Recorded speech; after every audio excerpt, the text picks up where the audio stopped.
পাঠ করছি মারিফতের গোপন কথা বইটি থেকে পর্ব ১। বিসমিল্লাহির রহমানির রহিম।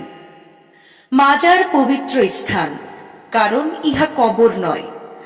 কবর এবং মাজারের মধ্যে আকাশ পাতাল প্রভেদ, অবশ্য ধর্মীয় পরিভাষায়।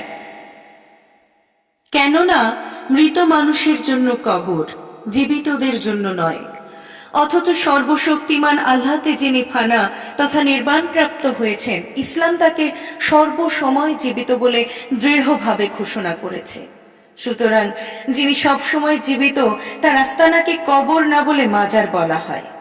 ইসলামে কবর পূজা নিষেধ, কারণ কবরে মৃত ব্যক্তি থাকেন।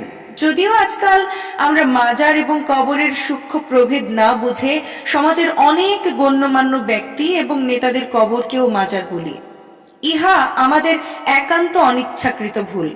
তাছাড়া পবিত্র এক ইসলাম ইতিমধ্যেই ৭৩টি ভাগে বিভক্ত হয়ে গেছে।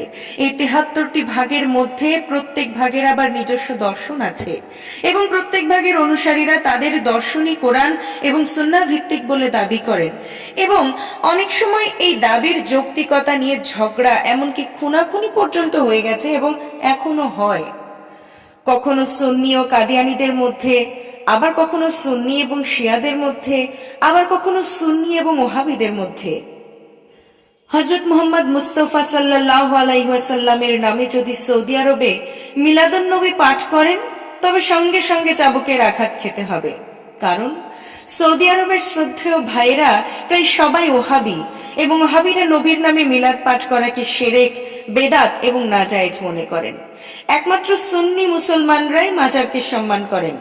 মুসলমানদের মধ্যে এমন দলও আছেন যারা মাজার বলে কোনো কিছু মানতে একদম নারাজ। এইরকম একটি দলের নাম ওহাবি। শ্রদ্ধেয় ওহাবি ভাইরা সংখ্যায় অনেক কম হলেও সুন্নিদের মধ্যে প্রবেশ করে সুন্নিদের ধর্ম দর্শনের ভারসাম্য নষ্ট করে দিচ্ছেন।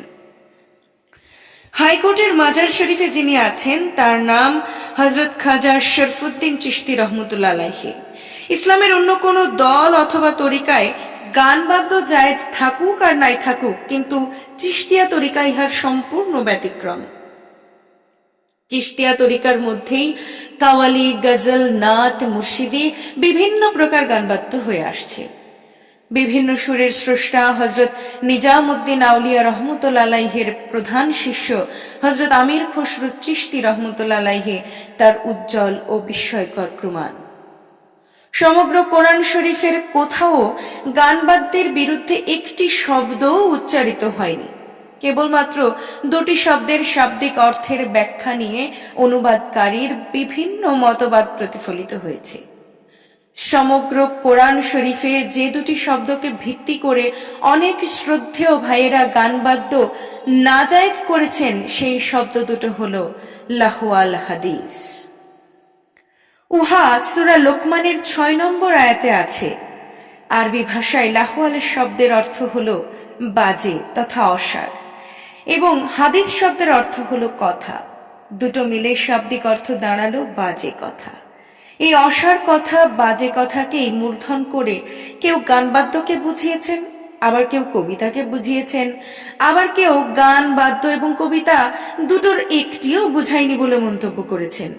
আবার অনেকে বলেছেন, যেহেতু হযরত দাউদ নবী আলাইহিসসালাতু ওয়াসাল্লাম গানবাদ্য করতেন এবং তার মধুর সুরে এমনকি পশু পাখি পর্যন্ত আসতো, সেহেতু লাহওয়াল হাদিস বলতে গানবাদ্যকে বোঝানো হয়নি। যেহেতু তিনিও একজন অতি সম্মানীয় নবী ছিলেন, অনেকে আবার এই বলেও মন্তব্য করেছেন যে যেহেতু গানবাদ্যের আরবি ভাষায় প্রতিশব্দ হলো গেনা, সুতরাং যেহেতু গেনা শব্দটি কোরআনের কোথাও একটিবারের জন্যও বলা হয়নি, এবং যেহেতু বলা হয়নি, সেহেতু লাহওয়াল, যার অর্থ অনর্থক, বাজে, অসার, দ্বারা গান বাদ্যকে বোঝানো হয়নি। অনেকটা নানা মনের নানা মতের মতো শোনায়। হযরত খাজা মঈনুদ্দিন চিশতি রহমতুল্লাহ আলাইহি এবং হযরত নিজামউদ্দিন আউলিয়া চিশতি রহমতুল্লাহ আলাইহির মাজারে সব সময় কাওয়ালি, গজল, নাত ইত্যাদি হয়ে আসছে, এবং মাজার শরীফের পাশেই নামাজ পড়ার জন্য মসজিদও আছে। এশার নামাজ শেষে দিল্লিতে অবস্থিত হযরত নিজামউদ্দিন আউলিয়া চিশতি রহমতুল্লাহ আলাইহির মাজারে গান বাদ্য শুরু হয়।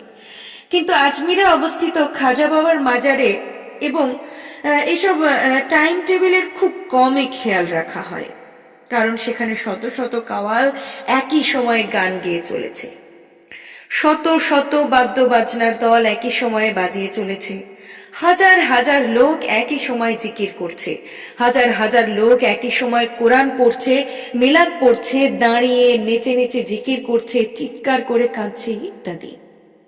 এ যেন এক আজব দরবার। এখানে যেন সব নদীর মিলনস্থল, মহাসমুদ্র এবং মহাসার্বজনীন।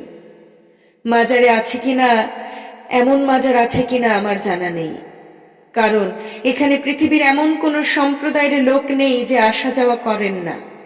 সুতরাং খাজা বাবারই আপন ভাগিনা বলে কথিত হাইকোর্টের মাজারে যিনি আছেন, সেই হযরত খাজা শরফুদ্দীন চিশতি রহমতুল্লাহ আলাইহির মাজারে কাওয়ালি, গজল, নাত, মারিফতি এবং মুর্শিদি গান বহু পূর্ব হতেই শুরু হয়েছে। মাজার আল্লাহর পাগলদের স্থান। এখানে বিচিত্র ধরনের আল্লাহর আশিক আসবে এবং বিচিত্রভাবে তাদের মনের ভাব প্রকাশ করবে। এখানে গোলাপি একমাত্র ফুল, তাই অন্য ফুলদের স্থান নেই, গন্ধ নেই, বলার মতো বোকামি থাকতে পারে না। বিচিত্র ধরনের ফুল এবং এক এক ফুলের এক এক রকম রূপ ও সুগন্ধির বৈচিত্র্য বিকাশের নাম হয় ফুলের বাগান।